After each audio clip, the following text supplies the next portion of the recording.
Hello viewers, welcome to my channel Stree world. मेरा नाम beauty है। मैंने लास्ट ईयर ही अपना बीएड कंप्लीट किया है। साथ ही साथ सीटेट दिसंबर 2021 को फर्स्ट अटेम्प्ट में क्वालिफाई भी किया है। पेपर 1 में मेरे 117 नंबर थे और पेपर 2 में मेरे 102 नंबर थे। करंटली मैं DSSB PRT 2022 एग्जामिनेशंस की प्रिपरेशन करती हूँ और मैं अपनी प्रिपरेशन जर्नी यूट्यूब पर शेयर करती हूँ। अगर आप मेरी वीडियो पर नए हैं तो मेरे चैनल को सब्सक्राइब कर लें। आज मेरे दिन की शुरुआत हुई थी सुबह 4 बजे और जिन लोगों ने मुझे लाइव स्टडी सेशन में ज्वाइन किया था उन्हें तो पता ही होगा, और जिन लोगों को नहीं पता है उनको मैं बता दूं कि मैंने अभी सुबह 4 से 5 बजे तक का स्टडी चैलेंज रखा है। ये मैं 7 डेज़ तक फॉलो करूंगी। मेरा लाइव सेशन स्टार्ट करने का मोटिव यही है कि जो लड़कियां सुबह उठकर पढ़ाई नहीं कर पाती हैं या फिर जिन लड़कियों की हैबिट डेवलप नहीं हो पा रही हैं वो मेरे साथ सुबह उठकर लाइव पढ़ाई कर सकती हैं। इससे क्या होता है कि जब आप किसी को अपने सामने लाइव पढ़ाई करते देखेंगी तो आपको भी ऐसा फील होगा कि जब ये पढ़ाई कर सकती है तो मैं क्यों नहीं पढ़ाई कर सकती हूँ। आप थोड़ा मोटिवेटेड हो जाएंगी। ह्यूमन ब्रेन की ये क्वालिटी होती है कि हम जैसा देखते हैं वैसा ही बनते जाते हैं। फॉर एग्ज़ाम्पल, अगर आप साधु महात्माओं के साथ ज़्यादा टाइम स्पेंड करती हैं या फिर ईश्वर की भक्ति में ज़्यादा समय लगाती हैं तो आपके अंदर स्पिरिचुअलिटी खुद ब खुद आ जाएगी। और अगर आप किसी ऐसी लड़की से दोस्ती कर लेती है जिसके अंदर अवगुण है तो क्या होगा कि उसके जितने भी बुराइयाँ हैं धीरे धीरे आपके अंदर भी आती जाएंगी। तो मैं आपको कहती हूँ कि आप मुझे फॉलो करिए। और शादी के बाद जैसे मैं भी अब 8 से 10 घंटे की पढ़ाई कर लेती हूँ, एक दिन ऐसा आएगा जब आप भी 8 से 10 घंटे की पढ़ाई कर लेंगी और यकीन मानिए मैं आपको वैसा बनाकर छोड़ूंगी।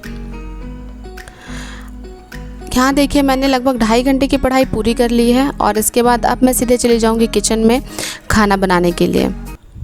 आज मैं बिल्कुल आपको ऐसे रियलिस्टिक अप्रोच बताऊंगी कि अगर आप उसे अपने लाइफ में अप्लाई करिएगा तो आप भी मेरी तरह एक दिन में 8 से 10 घंटे की पढ़ाई कर पाइएगा। यकीन मानिए मैंने भी इसे फॉलो किया है और मैंने बहुत अमेजिंग रिजल्ट्स पाए हैं। तो ये अप्रोच कुछ ऐसा है कि आप पहले खुद को टाइम दीजिए और एकदम बिल्कुल शांत दिमाग से, हो सके तो खुद को 2 से 3 दिनों का टाइम दीजिए और सोचिए कि आपको करना क्या है। सबसे पहले आप एक गोल सेट करिए कि आपको टीचिंग एग्ज़ाम्स देने हैं या फिर आपको बैंकिंग की तैयारी करनी है या आपको SSC की तैयारी करनी है। आपको किस सेक्टर में जाना है पहले इसे डिसाइड कर लीजिए। जैसे जब मैं शुरू में तैयारी स्टार्ट कर रही थी तो मेरे दिमाग में बहुत बार आ रहा था कि DSSB PRT का जो पेपर 1 है और SSC CGL का जो पेपर 1 है वो दोनों बहुत सिमिलर है।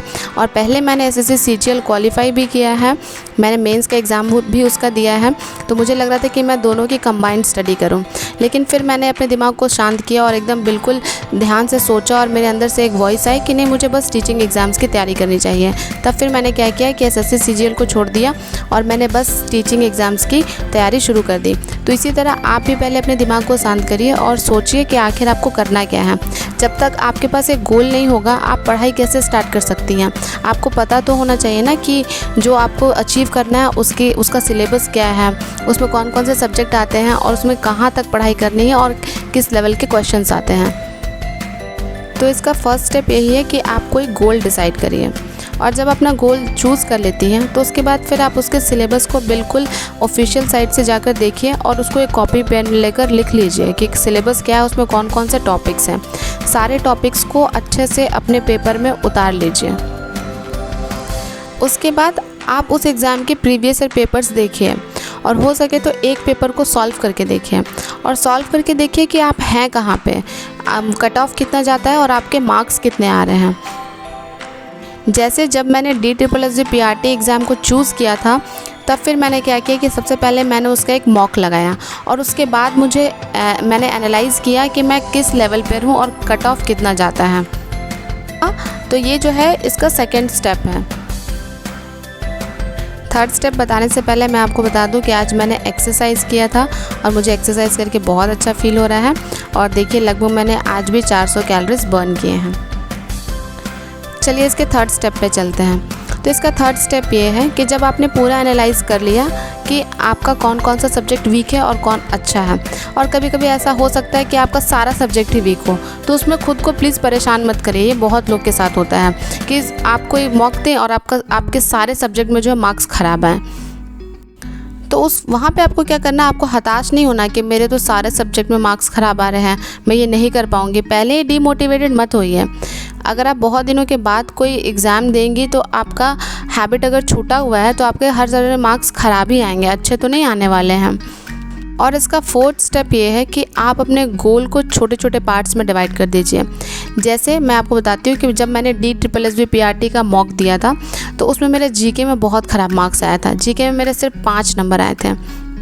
मैं उसको देखकर हड़बड़ा नहीं गई थी कि जीके में 5 नंबर आए हैं तो अब मेरा जीके का मार्क्स जो है इंक्रीज़ नहीं होगा। ऐसा कुछ नहीं है। मैंने क्या किया कि जीके को छोटे छोटे पार्ट्स में डिवाइड कर लिया और मैंने गोल को इतना छोटा रखा कि मुझे जीके पढ़ने में अब कोई परेशानी ही नहीं होती है।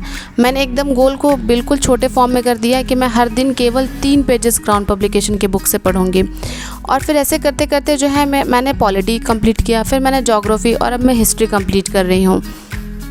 आप अपने गोल को इतना छोटा कर दीजिए कि आपका ब्रेन जो है उसको पढ़ने में बहुत आसानी फील हो, उसे बोझिल ना लगे पढ़ाई करना।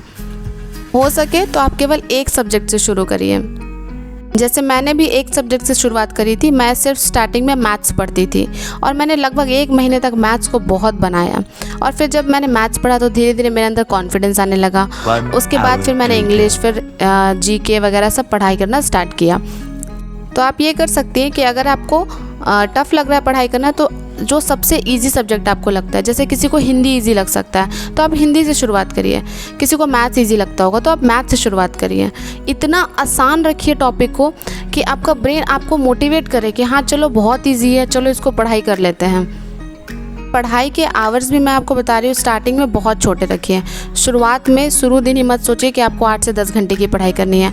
आप शुरू दिन ये सोचिए कि आपको फर्स्ट डे 1 घंटा पढ़ना है बस, नेक्स्ट डे 1 घंटा 5 मिनट पढ़ना है, उसके नेक्स्ट डे 1 घंटा 10 मिनट पढ़ाई करनी है। ऐसे 5-5 मिनट करके अपने पढ़ाई के घंटे को बढ़ाइए। और फिर देखिएगा कि जब तक आप 2 घंटे पे पहुँचिएगा फिर आपका जो है कंपाउंड इफेक्ट आपको मिलना स्टार्ट हो जाएगा। उसके बाद क्या हो जाएगा, आप जो है ऑटोमेटिक मोड पर आ जाएंगे और फिर अचानक से आपका स्टडी आवर जो है 4 से 5 घंटे तक इंक्रीज़ हो जाएगा। तो अगर आप इन 4 स्टेप्स को फॉलो करती हैं तो आप देखिएगा आपके अंदर एक अलग ही कॉन्फिडेंस आएगा और फिर आप अपने एग्ज़ाम की प्रिपरेशन अच्छे से कर पाएंगे। यहाँ मैं आपको एक बात और बताना चाहती हूँ, आप कोई भी ऐसा टारगेट मत चूज़ कर लीजिएगा जो आपके लिए अचीवेबल नहीं है। जैसे अगर आप ये सोचती हैं कि आपको DSSB PRT एग्जामिनेशंस की तैयारी करनी है तो आपका ब्रेन तुरंत आपको मना करने लगेगा। आपका ब्रेन आपको कहने लगेगा कि इसका एग्ज़ाम तो 2 महीने के बाद है, 2 महीने में कैसे तैयारी होगी। फिर आप बेफजूल का मतलब बहुत ज़्यादा परेशान हो जाएंगे और ख़ुद को परेशान करने लगेंगी। उस समय अपने ब्रेन को अच्छे से समझाइए और कहिए कि नहीं, मैं नेक्स्ट ईयर के लिए तैयारी कर रही हूँ और आप तैयारी शुरू करिए। अपने ब्रेन को सिग्नल दीजिए कि मैं DSSB PRT एग्जामिनेशंस जो 2023 में होंगे मैं उसके लिए तैयारी कर रही हूँ और मेरे पास अभी 1 साल का टाइम है। तब देखिएगा आपका ब्रेन जो है वो रिलैक्स हो जाएगा और फिर आप धीरे धीरे तैयारी शुरू करिए और देखिएगा आपका सिलेबस जो है वो 2 महीने में ही कवर हो जाएगा और आपको पता भी नहीं चलेगा। मैं हमेशा कहती हूँ कि आप जो है खुद को ब्रेन मत समझिए, आपका ब्रेन आपसे अलग है। ब्रेन जो है वो आपका सिर्फ एक पार्ट है और उस पार्ट को आपको कंट्रोल करना है और उसको आप कंट्रोल तभी कर सकती हैं जब आप उसको बिल्कुल बच्चे के जैसे ट्रीट करिए और एकदम बच्चे के जैसे समझाइए उसको और उसको रिलैक्स करिए, इजी टारगेट्स दीजिए। तभी तो आपका ब्रेन आप पे हावी नहीं होगा और आप आगे बढ़ सकती हैं। अदरवाइज़ अगर आप उसको बहुत ज़्यादा टारगेट्स देंगी, बहुत ज़्यादा बोझिल फील करवाएंगी तो आप कभी भी पढ़ने में सफल नहीं हो पाएंगी। और ये जो मैं आपको टिप्स बता रही हूँ ये बहुत रियलिस्टिक है। अगर आप इसको फॉलो नहीं कर पाएंगे तो मैं सच बता रही हूँ, बाकी दुनिया के किसी भी मोटिवेशनल स्पीकर की आप वीडियो देख लीजिए, वो आपको रियलिस्टिक अप्रोच नहीं बताएंगे। उससे सिर्फ क्या होगा कि आप 1 से 2 दिन तक पढ़ाई करेंगी और तीसरे दिन फिर आप 0 पे पहुँच जाएंगी। कहीं भी ये नहीं बताया कि मैं कौन सा सब्जेक्ट पढ़ रही हूँ, क्योंकि मुझे ये 4 स्टेप्स आपसे शेयर करने बहुत ही ज़्यादा ज़रूरी लग रहे थे। मुझे लग रहा था कि आप सभी को इन 4 स्टेप्स की बहुत ज़्यादा ज़रूरत है, इसीलिए मैंने आज पूरे वीडियो में इसी से रिलेटेड आपको बताया। यहाँ पे मैं पढ़ रही हूँ हिमांशी सिंह की नोट से पेडागोजी, और आज मैंने जो कल लर्निंग थ्योरीज पढ़ा था उसको मैंने रिवीजन किया है। और इसके साथ ही मैं आपको बता दूँ कि मैंने जो 3 से 9 सितंबर तक का जो एक वीक है उसमें जो टारगेट सेट किए हैं उसमें मैंने 50% तो अभी अचीव कर लिया है, और अभी मेरे पास 3 दिन बाकी ही हैं। और कल मैं अपनी डायरी में आपको टिक करके ज़रूर दिखाऊँगी कि मैंने कौन कौन सा टारगेट जो है वो अचीव कर लिया और कौन कौन से करने बाकी हैं। जिन लड़कियों ने मेरा लाइव सेशन अटेंड नहीं किया था वो कल ज़रूर सुबह 4 बजे से उठकर 4 से 5 बजे तक का लाइव सेशन अटेंड करिए, और यकीन मानिए ये आपके लिए बहुत बहुत बहुत ज़्यादा इम्पॉर्टेंट है। और एक कदम खुद की ओर बढ़ाइए। आपको अपने ज़िंदगी में कुछ करने की चाहत है तो आप खुद को इतना स्ट्रांग बनाइए कि आप नींद पर हावी हो जाइए। नींद आपके ऊपर हावी नहीं होनी चाहिए। खुद को इतना थकाइए कि थकान आपसे डरकर भाग जाए। यहाँ देखिए मैंने आज भी 8 घंटे की पढ़ाई पूरी कर ली है। अगर आपको मेरे टिप्स थोड़े भी रियलिस्टिक लगते हैं तो मेरे चैनल को ज़रूर सब्सक्राइब करिए और मेरी वीडियो को थम्स अप दीजिए। आपके लाइक से मुझे बहुत ज़्यादा मोटिवेशन मिलती है और तभी मैं नेक्स्ट वीडियो भी बनाती हूँ। मिलते हैं नेक्स्ट वीडियो में।